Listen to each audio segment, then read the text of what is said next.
Hello friends, good evening, नमस्कार। आप सभी मेरे प्यारे बच्चों का रोजगार विद पूनम चैनल पे स्वागत है। देखो बच्चों, आज हम हरियाणा जीके का बेहद इंपॉर्टेंट टॉपिक पढ़ेंगे। जैसे हम हरियाणा जीके के बहुत सारे क्लासेस अपने इसी चैनल पे पढ़ चुके हैं, ऐसे ही आज एक और इम्पॉर्टेंट टॉपिक लेके मैं आपके सामने आई हूँ जो हर एग्जाम में पूछा जाता है। जैसे मैंने पहले आपको बताया था कि आपको मैंने क्लास ली थी सूरजकुंड मेले की। उस टाइम मैंने ये कहा था कि हर एक बच्चा, चाहे एचटेट वाला हो या फिर सीईटी वाला, हर बच्चे को सूरजकुंड मेले की क्लास जरूर देख के जानी है, क्योंकि उसके अंदर मैंने गीता महोत्सव के बारे में भी और पीछे सूरजकुंड मेले की क्या थीम थी, कौन सहभागी देश था, राज्य, सब कुछ कराया था। ठीक है, ऐसे ही मैंने आपको मंत्रिमंडल की भी एक क्लास ली थी कि जो कि बेहद इंपॉर्टेंट है। ऐसे ही सेम मेरे प्यारे बच्चों, आप कोई भी पेपर उठा के देखो, जितने भी आपका सीईटी का हुआ या अदर हरियाणा के जितने एग्जाम्स हो रहे हैं, चाहे वो टीचिंग के एग्जाम्स हैं या फिर जनरल जो सीईटी के अंडर है या फिर अदर जितनी भी भर्तियां होती है, उन सभी में जहां हरियाणा जीके आती है ना, विद्युत केंद्र ये परियोजनाएं होगी, विद्युत केंद्र हो गए, यहां से क्वेश्चन ना बने ऐसा हो ही नहीं सकता। हर बार पेपर में आता है। हर बच्चे को ये क्लास देख के जानी है। कोई भी पेपर दो जहां हरियाणा जीके आपके एग्जाम में आएगी। ठीक है बच्चों, देखो बहुत बच्चों के ये टॉपिक समझ नहीं आता है। आज मैंने कोशिश की है बहुत ही आसान भाषा में मैं आपको ये समझा सकूं। आप ध्यान से सुनते चलना। क्लास में भी मैं आपको पूरे का पूरा टॉपिक याद करा दूंगी और फिर मेरे साथ पढ़ने के बाद पूरे का पूरा बच्चों आपको टेलीग्राम चैनल बच्चे ज्वाइन कर लेना। रोजगार विद पूनम से ही अपना टेलीग्राम चैनल है, वहां पे पूरी पीडीएफ मिल जाएगी। एक बार रिवाइज करोगे फिर कभी पढ़ने की जरूरत ही नहीं पड़ेगी। चलो आओ करते हैं हम। हरियाणा में विद्युत केंद्र है कहां कहां और परियोजनाएं। देखो एक बात को समझो, मैंने आप खुद अपने हाथों से पहले मेहनत की है, फिर आपको मैं पढ़ा रही हूं। इसका मतलब मैं अपनी मेहनत नहीं दिखा रही, मैं आपको यह बताना चाह रही हूं जैसे मैंने आसान भाषा में लिखा है वैसे ही आप भी कोशिश किया करो। जब कोई टॉपिक आपको समझाया जाता है, आप कॉपी लेके, पेन लेके, नोटबुक पेन आप दोनों अपने हाथ में रखा करो। जो भी चीज आपको मुश्किल लगती है उसको आप अपनी नोटबुक पे उतार लिया करो। उसको तभी की तभी, बाद के लिए नहीं, क्योंकि बाद में कोई नहीं पढ़ता। तभी की तभी बच्चों कोशिश किया करो, उसको उतारा और क्लास खत्म होने के बाद उसको सारे को रिवाइज कर दो, फिर 2 मिनट बाद फिर से एक बार रिवाइज कर दो। परमानेंटली आपके दिमाग में सेट हो जाएगा। ठीक है, चलो आओ। देखो आज हम बात करेंगे हरियाणा में कौन कौन से केंद्र हैं, कैसे हमारा हरियाणा बिजली से संबंधित काम कर रहा है। देखो मेरे प्यारे बच्चों समझो, आप सभी को पता है हमारा हरियाणा 1 नवंबर 1966 को पंजाब से अलग होके अपने अलग राज्य के अस्तित्व में आया था। फिर हमने सोचा कि जब हमारा राज्य 1 नवंबर 1966 को बन गया, हमने उसके बाद जस्ट थोड़े दिनों बाद ही हमने बहुत सारी फील्ड में हमारे हरियाणा ने काम करने शुरू किया। उसी में से एक है बच्चों विद्युत बिजली के बारे में सोचना। और हम बहुत ब्लेस्ड फील करें कि हमारे हरियाणा पहला ऐसा हरियाणा राज्य बना था पूरे भारत में जहां पे हर किसी को क्या मिली थी, सबसे पहले बिजली। मतलब पूरे भारत में उस टाइम पे इलेक्ट्रिसिटी का कोई कंसेप्ट ही नहीं था। उस टाइम हमारे हरियाणा के मुख्यमंत्री रहे थे ये है बंसीलाल ने सारी चीजें देख के हमारे हरियाणा में बिजली की मैनेजमेंट करवाई थी। कैसे कैसे क्वेश्चन आते हैं अब इन पे बात करते हैं। सबसे पहले आप कोई काम शुरू करते हो, उसके लिए आपको गठन करना पड़ता है, उसके लिए कोई बोर्ड बनाना पड़ता है। आप चाहे कोई भी काम कर लो। तो हमारे हरियाणा में पेपर में आता है विद्युत बोर्ड की स्थापना कब हुई थी। आपको याद रखना है, बहुत बार पेपर में बच्चे कहते हैं साइड में हो जाओ, तो मैं साइड में होकर बोल लेती हूँ। आपको याद रखना है बच्चों, हमारे हरियाणा में विद्युत बोर्ड की स्थापना 3 मई 1967 को हुई थी। कब हुई थी? 3 मई 1967। इसका मतलब ये है, ये बोर्ड और ये गठन ये सब इसलिए किए जाते हैं कि हम इस काम की शुरुआत कर रहे हैं और अब ये जो बोर्ड बन गया ना, ये सब इन चीजों की देखरेख करेगा और वो बोर्ड पे सारी चीजें छोड़ दी जाती हैं। तो सबसे पहले हमारी बिजली के लिए कोई बोर्ड बना गया, कोई गठन किया गया किसी बोर्ड का, वो किया गया मेरे प्यारे बच्चों। आपको डेट याद रखनी है, 3 मई 1967 को। बहुत बार पेपर में आया है हरियाणा विद्युत बोर्ड की स्थापना कब हुई, आपको याद रखना, आप गलत कभी नहीं करोगे। 3 मई 1967 को। फिर आपको क्या याद रखना है, गठन हो गया, धीरे धीरे हमारे हरियाणा में बिजली से संबंधित कार्य होने लग गए। कार्य का मतलब क्या होता है कि ये नहीं है कि तभी की तभी बिजली पहुंच के आपको लाइट दिख गई, नहीं बच्चों। उसके ऊपर धीरे धीरे कंसेप्ट चलते हैं कि कहां पे हम इलेक्ट्रिसिटी को कैसे लेके आ सकते हैं, क्योंकि ये छोटे लेवल का तो कंसेप्ट था नहीं। आप हरियाणा में हो और आपके सेंट्रल गवर्नमेंट में उस टाइम प्रधानमंत्री थी इंदिरा गांधी। कौन थी? इंदिरा गांधी। और हमारे हरियाणा के उस टाइम पे मुख्यमंत्री थे बंसीलाल ने सारा सिस्टम देख के इंदिरा गांधी को कॉल करके बोला कि मैडम हमारे हरियाणा में बिजली के लिए हम पूरा मैनेजमेंट कर रहे हैं, पूरा बंदोबस्त कर रहे हैं। उस टाइम इंदिरा गांधी ने बात सुन के बहुत खुशी हुई थी कि अपने लेवल पे एक राज्य, हरियाणा राज्य, ये सब काम कर रहा है कि जो कि किसी अलग राज्य ने किया ही नहीं था। उस टाइम फिर इंदिरा गांधी हमारे करनाल के निसिंग ब्लॉक में आई और निसिंग ब्लॉक से खुद भाषण देके लाइव उन्होंने ये बोला था कि हरियाणा पहला ऐसा राज्य बन गया है जहां पे हर जगह पे बिजली पहुंच गई है। और वो दिन था बच्चों 29 नवंबर 1970 को। अब क्या समझोगे आप? अब ये मत समझना कि हर घर पे लाइट लग गई 1970 में, नहीं बच्चों। क्या हुआ था कि हर गांव में खंबे गड़ गए थे कि हाँ अब हर घर पे बिजली पहुंच पाएगी। इसका मतलब था ये, पेपर में आता हर घर बिजली कब पहुंची थी, हर घर बिजली जबकि पहुंची नहीं थी, सिर्फ खंबे लगे थे।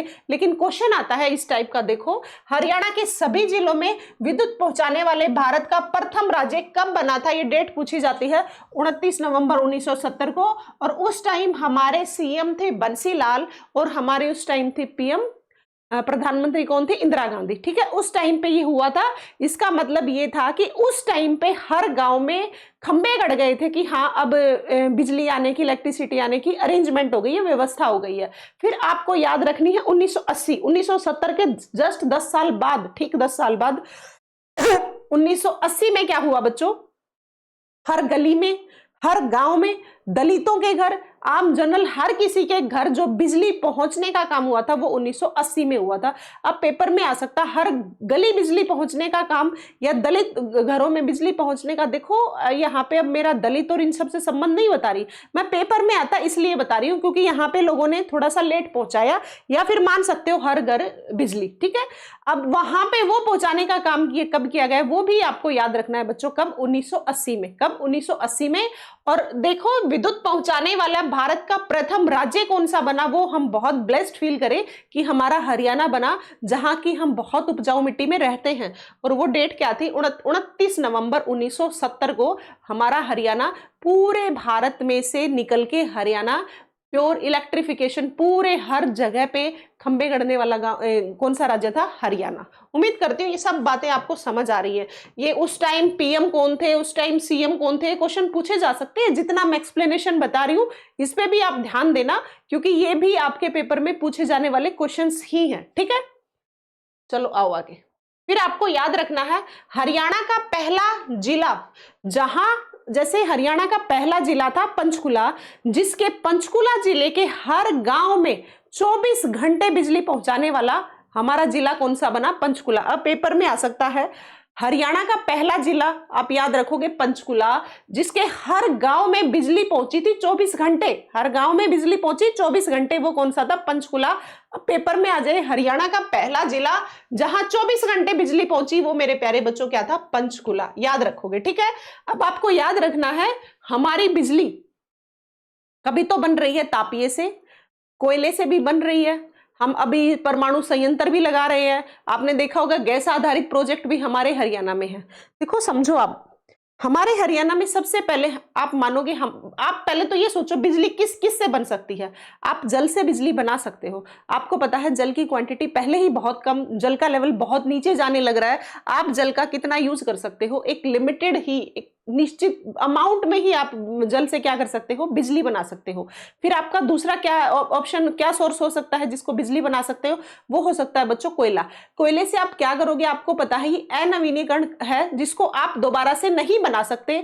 आपको पता है बच्चों कोयला है वो बहुत, कोयला पेट्रोलियम बहुत सालों तक आपके जंगलों में पेड़ गलते सड़ते रहेंगे, फिर वो दबेंगे, फिर ऊपर मिट्टी की लेयर बन जाएगी, फिर दबते सड़ते रहेंगे, फिर लेयर बनेगी मिट्टी की, ऐसे जो नीचे बनती चलेगी उसका प्रयोग करके हम कोयला बना सकते हैं। लेकिन ये प्रोसेस तो कम से कम 2, 4, 5 हजार साल पुराना होने के बाद कोयला। लेकिन इतनी जनसंख्या बढ़ गई है कि हर रोज हमें बिजली की जरूरत पड़ रही है। आप देख रहे होगे हर घर में आज जहां किसी के बिजली ना हो काम चलता ही नहीं है। ऐसा ही है ना, एक कोयले से बन सकती है, आप जल से बना सकते हो, दूसरी आप बना सकते हो गैस से। गैस के लिए कुछ भी लिमिटेड रिसोर्सेज ही हैं हमारे पास, ज्यादा नहीं है। तो बच्चों हमने क्या सोचा, हमारे हरियाणा ने कि भाई जनसंख्या इतनी है, हर किसी को आज इलेक्ट्रिसिटी की जरूरत है। उसके लिए हमने ये छोटी छोटी चीजों को साइड करके, छोटी तो नहीं थी वैसे तो ये, लेकिन जरूरत को देखते हुए हमने एक परमाणु संयंत्र लगा दिया, वो लगा दिया मेरे प्यारे बच्चों गोरखपुर हमारे फतेहाबाद में। इसका मतलब हम हमारे हरियाणा में 4 तरह से, हरियाणा के पूरे हर जगह ही आप 4 तरह से बिजली बना सकते हो। आप परमाणु संयंत्र लगा सकते हो, आप कोयले से बना सकते हो, आप गैस आधारित बना सकते हो और आप जल विद्युत परियोजना लगा के बना सकते हो। अब इनको डिटेल में पढ़ लेते हैं। पेपर में आता है कि ये जल विद्युत परियोजना कहाँ है, ताप विद्युत परियोजना कहाँ है, कोयला ताप विद्युत परियोजना गैस आधारित हो गई और जल से हो गई, कोयले से हो गई, फिर आप पूछ सकते हैं परमाणु संयंत्र। कुल मिला के घुमा फिरा के आपसे क्वेश्चंस पूछे जाते हैं। आज आराम पूर्वक मेरे साथ पढ़ो, कभी गलत नहीं होंगे। देखो आपने ये पढ़ लिया ना, फिर आपको याद रखना है इनके अलावा सौर ऊर्जा। सौर ऊर्जा सबसे बेस्ट ऑप्शन, भाई हम सारी चीजें देख रहे हैं और सोलर सिस्टम हमारा जो आजकल लगा रहे हैं सोलर पैनल, वो सबसे बेस्ट तरीका है वैसे इलेक्ट्रिसिटी का। आप देख भी रहे होगे क्योंकि आपको पता है हम उत्तर भारत की साइड हमारा हरियाणा बसा हुआ है ना।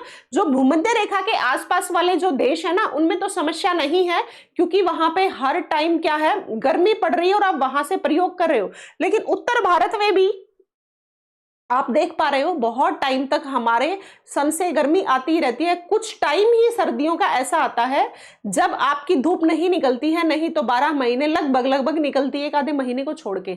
हम उसका भी प्रयोग कर रहे हैं जो कि हम सौर ऊर्जा बोलते हैं। ठीक है, सोलर की, सन की जो एनर्जी है वो भी है, आपको याद रखना है। उसको लेके पेपर में आता है हरियाणा का प्रथम सौर ऊर्जा पार्क कहाँ है, वो आप याद रखोगे बच्चों। हरियाणा का प्रथम सौर ऊर्जा पार्क मेरे प्यारे बच्चों पानीपत में है। कहां है? पानीपत में। अब समझो मेरी बात को, मैंने आपको 2-4 बातें बताई, एक बार रिपीट कर देती हूँ फिर आगे बढ़ते हैं। मैंने बताया आपको हरियाणा विद्युत बोर्ड की स्थापना कब हुई, बिजली के लिए जो गठन किया गया बोर्ड, उसकी स्थापना 3 मई 1967 को। फिर मैंने बताया है हरियाणा के हर गांव में बिजली पहुंचाने का भारत का पहला राज्य हरियाणा बना। जो कि पहला पहुंचाने वाला वो डेट क्या थी वो आप याद रखोगे, 29 नवंबर 1970 को, जो कि हमारे करनाल के निसिंग ब्लॉक में खुद आई पीएम इंदिरा गांधी ने अनाउंस किया था कि हरियाणा पहला ऐसा राज्य बन गया है जहां पे हर गांव में बिजली पहुंच गई है। ठीक है, फिर 1980 मैंने बता दिया हर गली तक बिजली पहुंचने का कंसेप्ट आया था। आपको फिर याद रखना है हरियाणा का पहला जिला जिसमें हर गांव में बिजली 24 घंटे पहुंची थी वो था पंचकुला। फिर मैंने बताया हरियाणा का प्रथम सौर ऊर्जा पार्क पानीपत में है। अब ये अलग अलग, हाँ उसके बाद मैं बताऊंगी आपको, जैसे 1967 में काम हो गया, फिर 1970 में हुआ, फिर 1980 में हुआ। उसके बाद आपको पता है हरियाणा एक राज्य है, बड़ा तो नहीं है वैसे, छोटा ही है, लेकिन जो ये बिजली का काम है एक जगह से काम नहीं हो पा रहा था। फिर हरियाणा में जो गठन बनाया था उन्होंने सलाह दी कि हम क्या कर दें कि हम बोर्ड बना देते हैं, डिवाइड कर देते हैं कि भाई इधर की बिजली इनको ये संभालेंगे, इधर की बिजली को ये संभालेंगे। उसके लिए हमने क्या किया, अब समझो, हमने बिजली निगम को 2 भागों में बांट दिया। हमने क्या किया, जो बिजली के जो निगम है उसको 2 भागों में बांट दिया ताकि ये जो मैनेजमेंट है ये बिजली की अच्छे से हो सके। हर जगह पे जहां समस्या है उन चीजों को भी देखा जाए, कहां बेवजह बिजली की खपत ज्यादा हो रही है या फिर बिजली की वेस्ट हो रही है या लोग बिजली का ज्यादा यूज करके उतनी जितनी उसका खर्च हो रहा है उतनी आपको दे नहीं पा रहे हैं, तो वहां उसकी चीज के लिए बिजली निगम बनाएगी। आपने सुना भी होगा, वो 2 टाइप के हैं जिसे हम बोलते हैं UHBVNL, उत्तर हरियाणा बिजली वितरण निगम।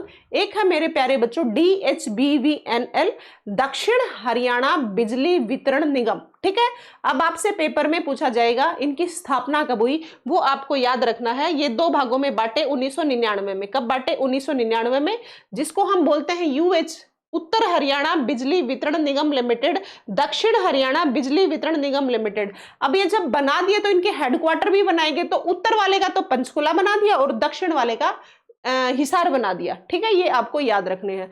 आपने सुना भी होगा ना पीछे फरवरी 2024 में सिलेक्शंस हुए थे बिजली निगम विभाग में, जैसे कि कह रहे थे ALM लग गए, ऐसे लग गए, जो शिफ्ट अटेंडेंट बोलते हैं, UHBVN में लग गए, DHBVN। तो ये यही सब था वो कि इधर की जो बिजली संभालेंगे उनका हेडक्वार्टर पंचकुला में और इधर की जो संभालेंगे इनका हेडक्वार्टर हिसार में।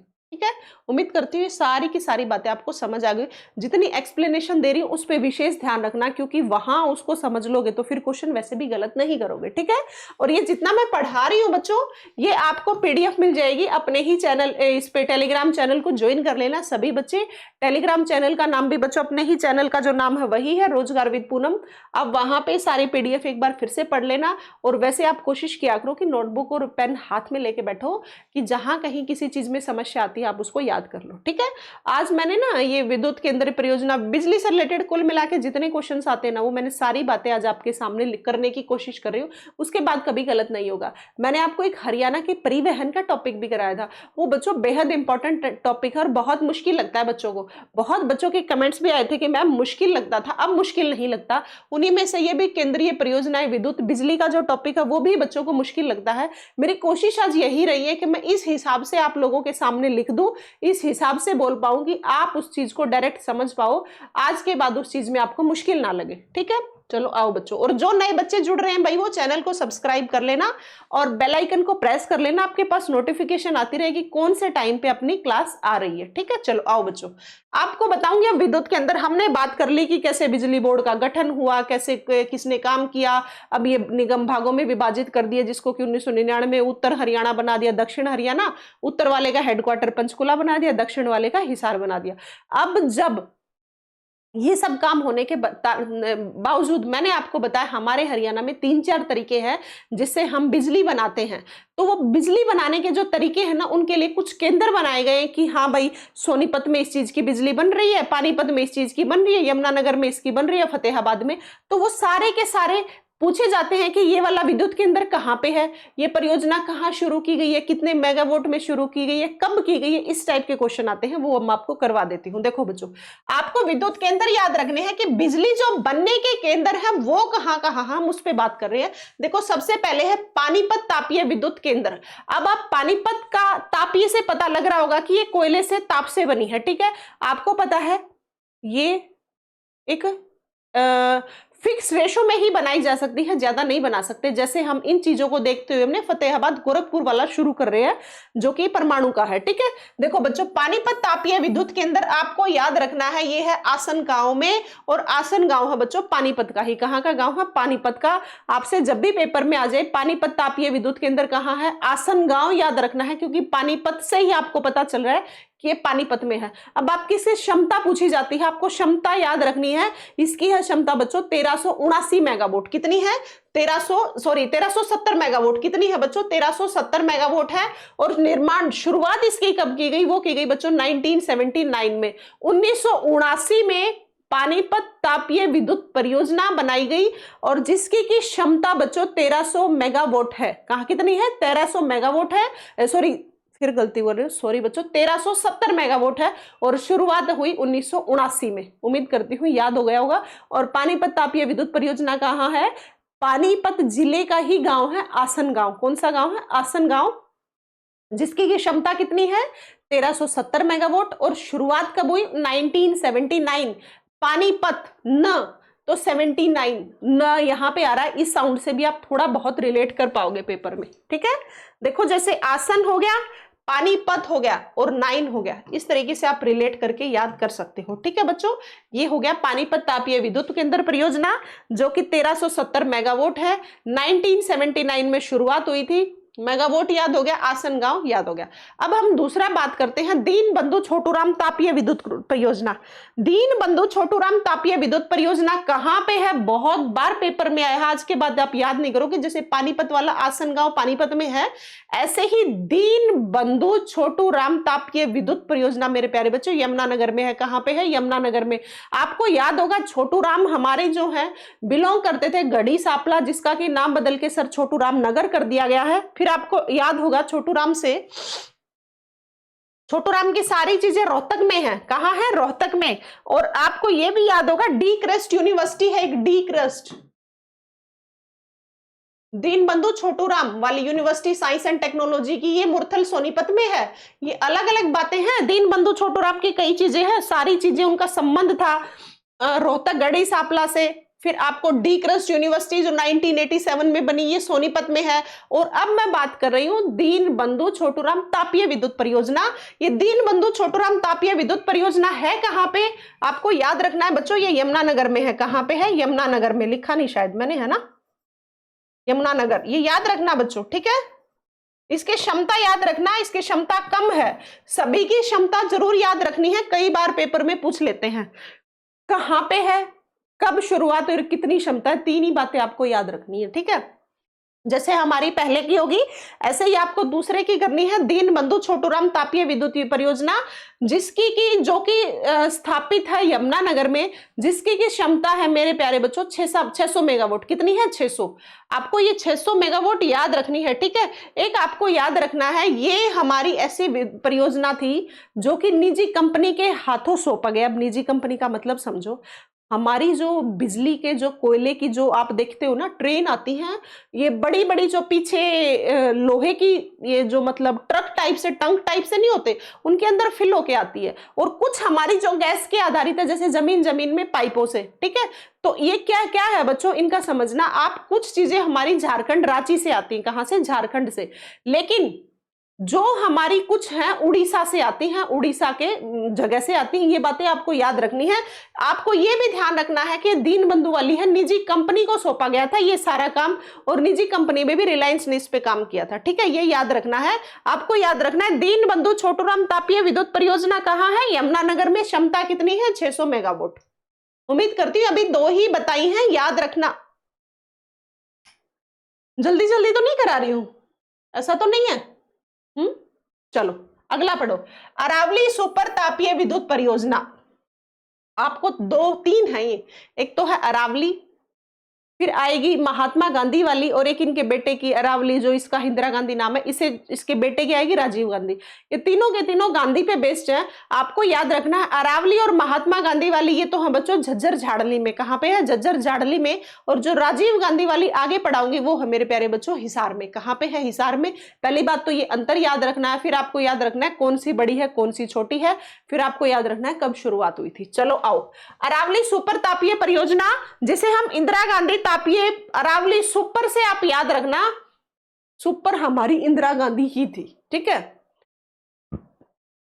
इंदिरा गांधी तापीय विद्युत परियोजना अरावली का ही नाम है, ये बात आपको याद रखनी है, ठीक है। एक इसकी क्षमता याद रखनी है, इसकी क्षमता है 1500 मेगावाट। कितनी है? 1500 मेगावाट। है कहां पे? ये झज्जर जिले में है, झज्जर जिला। और ये वाले भी झज्जर में ही है, दोनों ही झज्जर में है बच्चों, अरावली भी और महात्मा गांधी वाली भी, ठीक है। आप याद रखोगे अरावली सुपर तापीय विद्युत परियोजना, जिसकी की स्थापना 2011-12 में हुई थी। इसकी क्षमता है 1500 मेगावाट। कितनी है? 1500 मेगावाट। और इसी का नाम अरावली सुपर तापीय से ऐसे याद रखना, सुपर थी इंदिरा गांधी, इसीलिए इसका नाम क्या है? इसे इंदिरा गांधी परियोजना भी कहते हैं। फिर आपको याद क्या करना है? फिर आपको याद रखना है ये 3 है, अरावली, महात्मा गांधी और राजीव। सबसे ज्यादा जो क्षमता है ना वो सुपर वाली की है, जितने की 1500 है। कितनी है? 1500 है। फिर महात्मा गांधी याद रखना इनसे कम है, वो है 1320। और फिर आएगी इनकी बेटे की राजीव गांधी की, वो है बच्चों 1200 मेगावाट। 1500 सुपर वाली अरावली वाली, जो कि झज्जर, जिनकी माता के नाम पे राजीव गांधी की माता ही थी ना, हाँ इंदिरा गांधी, ठीक है।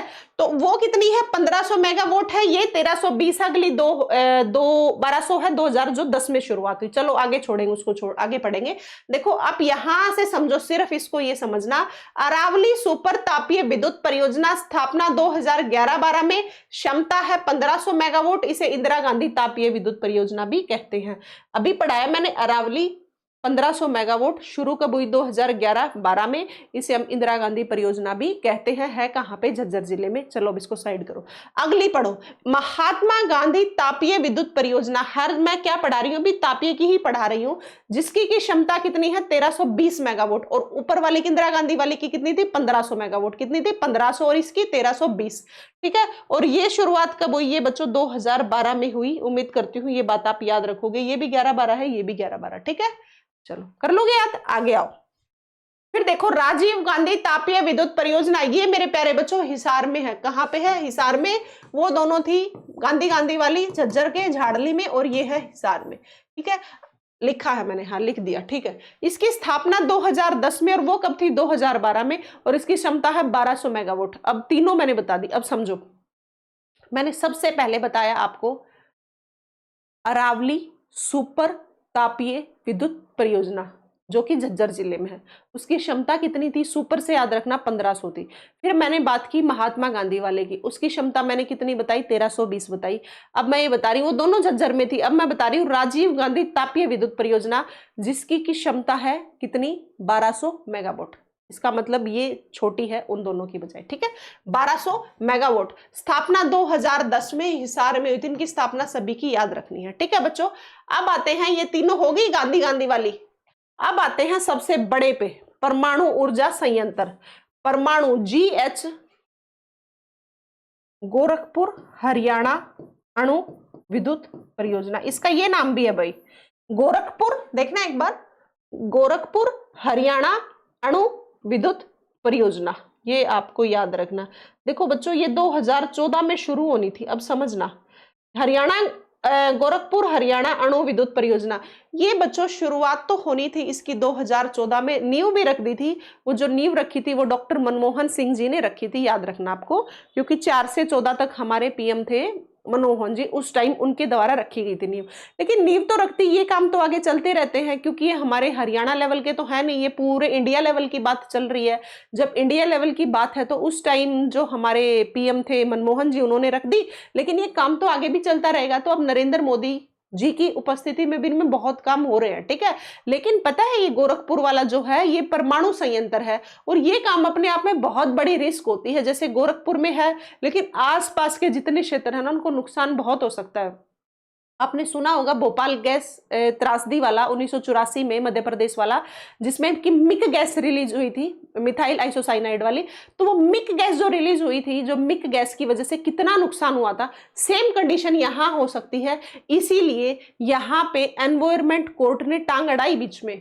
हमारे एनवायरमेंट कोड 2 ही हैं, एक कुरुक्षेत्र में, एक फरीदाबाद में। इन्होंने टांग अड़ाई बीच में कि आप इस प्रोजेक्ट को ना छेड़ो, क्योंकि आसपास के लोगों के अगर नुकसान हो गया तो बहुत बड़ा नुकसान है, ये छोटा मोटा नहीं है। लेकिन क्या करें, आप अपनी डिमांड को देखते हुए आपको ये सब चीजें करनी पड़ती हैं। लेकिन इसकी शुरुआत होगी, आपको याद रखना है, परमाणु वाला संयंत्र है कहाँ पे, गोरखपुर फतेहाबाद में। शुरुआत 2014 में हुई और नींव रखी मनमोहन जी ने। फिर आपको याद रखना है, ये प्रोजेक्ट है ना 2800 मेगावाट का है, 4 यूनिट में बनेगा, 700 की 4 यूनिट लगेंगी, ये आपको याद रखनी है, ठीक है। देखो, गोरखपुर फतेहाबाद में है परमाणु ऊर्जा संयंत्र, ये आपको पता लग गया। इसकी क्षमता है मेरे प्यारे बच्चों 28 मेगावाट, जो कि 700 की 4 यूनिट लगेंगी। अभी मैंने करंट में भी आपको, मैंने करंट की क्लासेस ले रखी हैं आपकी, हरियाणा करंट की, वो क्लासेस जरूर देख लेना। मैंने वहां पे भी आपको बताया था बच्चों कि यहाँ पे सिर्फ अभी 1 यूनिट ही काम कर रही है, करेंगी 4 यूनिट काम करेंगी, लेकिन ये जो प्रोसेस है इसको धीरे धीरे आगे बढ़ाया जाएगा, ठीक है।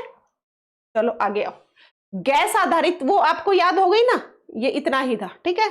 फिर आप आओ, अब देखते हैं, जैसे हमने कोयले की कर ली, हमने परमाणु वाली कर ली, अब बात कर लेते हैं गैस वाली, फिर हम बात करेंगे जल वाली। गैस आधारित तापीय विद्युत परियोजना है मेरे प्यारे बच्चों, सिर्फ एक है फरीदाबाद में। गैस आधारित हमारे हरियाणा में एक ही तापीय विद्युत परियोजना है, वो है बच्चों फरीदाबाद में। ये बात आपको याद रखनी है, ठीक है। पहले 600 वोट थी ये गैस आधारित, पहले 600 वोट थी, अब ये भी 1500 मेगावाट बनने जा रही है। डिमांड को देखते हुए आपको ये बढ़ाने पड़ते हैं, अब बनने जा रहा है 1500 मेगावाट का, ये आपको याद रखना है। आपसे पूछा जाएगा गैस आधारित तापीय विद्युत परियोजना कहाँ है, फरीदाबाद में। कितनी इसकी क्षमता है, ये है 600 वोट की, कितने की, 600 वोट की, लेकिन अब ये 1500 मेगावाट की बनने जा रही है, ठीक है। फिर आप देखो, अब मैं बात कर रही हूँ सूक्ष्म जल की। ककरोई सूक्ष्म जल विद्युत परियोजना बहुत बार आपके पेपर में आया है, पीछे क्लर्क का पेपर हुआ था 2019 में, उसमें भी आया था।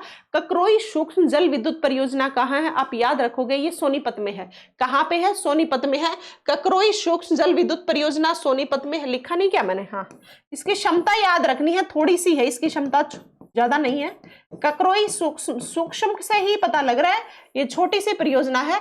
ककरोई सूक्ष्म जल की है परियोजना, तो इस क्षमता है 300 मेगावाट, याद रखोगे। ककरोई सूक्ष्म जल विद्युत परियोजना कितने की है, 300 मेगावाट है, और ये कहाँ है, ये सोनीपत में है बच्चों, याद रखना। चलो आगे आओ। अब आपको बता दूं, मैं सौर ऊर्जा के लिए बहुत सारी परियोजनाएं मैंने आपको बताया, हम बहुत तरीकों से बिजली का उत्पादन कर रहे हैं, फिर भी हम कोशिश ये कर रहे हैं कि हम सौर ऊर्जा का प्रयोग करके बिजली को बनाए। उसमें से आपको याद रखना है, हमने एक परियोजना बनाई सौर ऊर्जा पे ही आधारित, वो थी सौर ऊर्जा परियोजना, जो कि हमने पूछा जाता है पहली सौर ऊर्जा परियोजना कहाँ बनाई, वो आपको याद रखना है, भुदकला गांव है। कई बार भोदकला गांव भी यही लिखा हुआ है, जो कि यमुनानगर का गांव है। याद रखना सौर ऊर्जा परियोजना कहाँ की है बच्चों, भुदकला गांव, जो कि यमुनानगर का गांव है। ठीक है, फिर आपको याद रखना है हरियाणा का पहला सौर ऊर्जा प्लांट कहाँ बनाया गया। हरियाणा का पहला सौर ऊर्जा प्लांट मेरे प्यारे बच्चों हमने बनाया नंदा गांव, और नंदा गांव है चरखी दादरी का। कहाँ का गांव है, चरखी दादरी का। ये थी हमारी छोटी सी क्लास।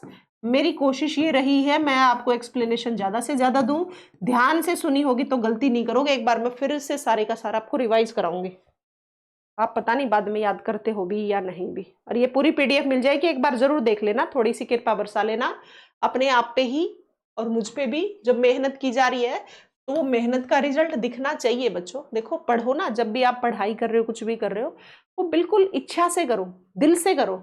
आप कोई काम कर रहे हो, अगर आपको वो काम नहीं करना तो आप उसको छोड़ दो।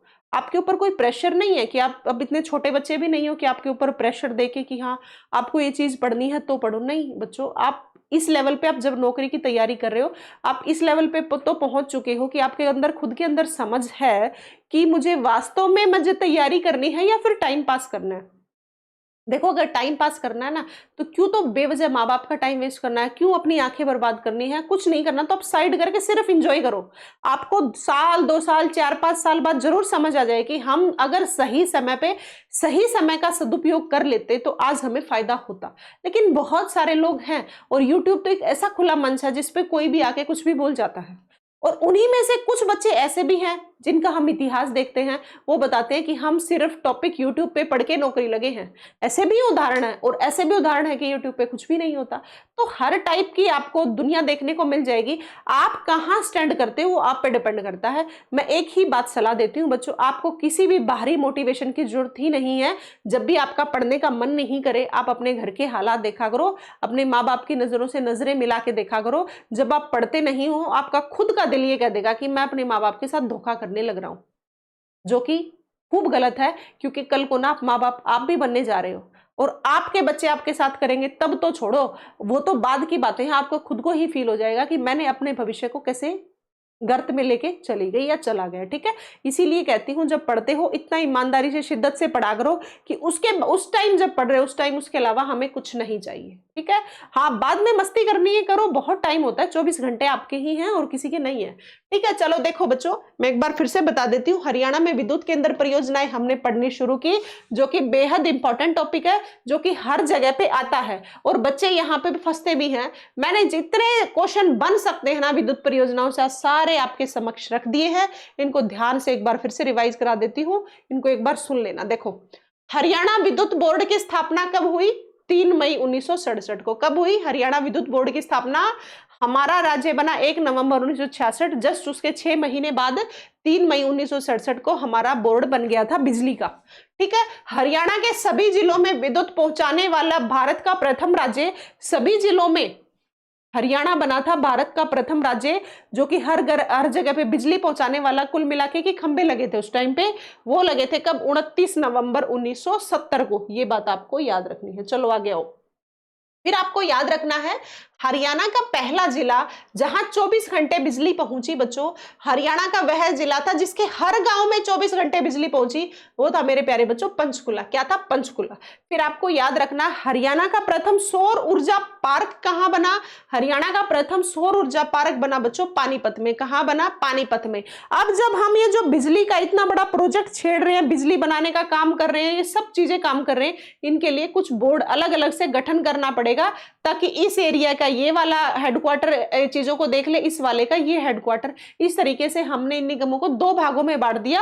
हरियाणा बिजली निगम के 2 भाग, जो कि 1999 में बने। ये डेट आपको याद रखनी है, ये पूछे जाता है ये सन आपको। ठीक है, पहला बना उत्तर हरियाणा, 2 बने उत्तर हरियाणा बिजली वितरण निगम, दूसरा बना बच्चों दक्षिण हरियाणा बिजली वितरण निगम। अब आपको याद रखना है उत्तर वाले का हेडक्वार्टर है पंचकुला, दक्षिण वाले का हेडक्वार्टर है हिसार में। और डिटेल में बात करूं तो पंचकुला के साथ साथ एक और इसका ऑपरेशनल जोन बना दिया गया। इसका बनाया बच्चों ऑपरेशनल जोन रोहतक, और दक्षिण हरियाणा बिजली वितरण निगम हिसार में है, लेकिन इसकी ऑपरेशनल जोन बनाई दिल्ली में। अब पेपर में आ जाता है बच्चे दक्षिण हरियाणा बिजली वितरण निगम की ऑपरेशनल जोन कहाँ है, और बच्चे सोचते हैं दिल्ली को तो पहले ही साइड कर देते हैं उस ऑप्शन को, जबकि है इसका ऑपरेशनल जोन दिल्ली में, क्योंकि लगता है हरियाणा का सारा सिस्टम बात कर रहे हैं, हरियाणा जीके के क्वेश्चन है और कहाँ दिल्ली दे दी, तो बच्चे सबसे पहले दिल्ली को कट करते हैं। जबकि दक्षिण हरियाणा बिजली वितरण निगम लिमिटेड का बच्चों ऑपरेशनल जोन दूसरा है दिल्ली में, और उत्तर हरियाणा बिजली वितरण निगम का यहाँ काम चल रहा है, इसका थोड़ा और काम डिवाइड कर दिया, वो ऑपरेशनल जोन बना दी बच्चों रोहतक में। पंचकुला वाले का ऑपरेशनल जोन है रोहतक में, हिसार वाले का ऑपरेशनल जोन है दिल्ली में। चलो आगे आओ। विद्युत केंद्र बता दिए। विद्युत केंद्र में जो जहां जहां बिजली बनाई जा रही है, कितनी क्षमता है, कब शुरुआत की गई, आपको सबसे पहले याद रखना है पानीपत तापीय विद्युत केंद्र। क्या है? पानीपत तापीय विद्युत केंद्र, जो कि पानीपत के आसन गांव में है। कहां पे है? पानीपत के आसन गांव में, जिसकी की क्षमता 1370 मेगावाट है, जिसकी की शुरुआत 1979 में 1979 पानीपत नए और 79 ऐसे आपको याद रखना है। ठीक है, तो आपको याद हो गया होगा उम्मीद करती हूँ। पानीपत तापीय विद्युत केंद्र आसन गांव में है, क्षमता 1370 मेगावाट है, निर्माण 1979 में किया गया। दूसरा बच्चों हमने पढ़ा दीनबंधु छोटूराम तापीय विद्युत परियोजना, जो कि यमुनानगर में है। कहाँ है? यमुनानगर में, जिसकी की क्षमता 600 मेगावाट की है। कितनी है? 600 मेगावाट की, जो कि निजी कंपनी के हाथों सौंपा गया था। ये हमारा दीनबंधु छोटूराम तापीय विद्युत परियोजना ही थी। अगला बताया मैंने बच्चों अरावली सुपर तापीय विद्युत परियोजना। सुपर से ही याद रखना है, इस तीनों की गांधी वाले में सबसे ज्यादा क्षमता इसी की है 1500 मेगावाट। कितनी है? 1500 मेगावाट। है कहां पे? झज्जर के झाड़ली में। इसका अरावली सुपर तापीय का नाम क्या है? इसे इंदिरा गांधी तापीय विद्युत परियोजना भी कहते हैं। ठीक है, चलो देख लो एक बार। अरावली सुपर तापीय विद्युत परियोजना स्थापना हुई 2011-12 में, क्षमता है बच्चों 1500 मेगावाट। इसे हम इंदिरा गांधी तापीय विद्युत परियोजना भी कहते हैं। अगला बताया मैंने बच्चों महात्मा गांधी तापीय विद्युत परियोजना। इसकी क्षमता है बच्चों 1320 मेगावाट। कितनी है? 1320। ऊपर वाले की 1500 थी। और ये शुरुआत कब हुई ये आपको याद रखनी है। इसकी शुरुआत 2012 में, या हम कह सकते हैं इसकी स्थापना 2012 में हुई बच्चों। ठीक है, चलो बढ़ो आगे। अगला है बच्चों राजीव गांधी तापीय विद्युत परियोजना। राजीव गांधी तापीय विद्युत परियोजना, जिसकी की स्थापना 2010 में हुई और जिसकी की क्षमता 1200 मेगावाट है। कितनी है? 1200 मेगावाट। ये भी आपको याद रखना है, 1200 में नहीं, 1200 मेगावाट।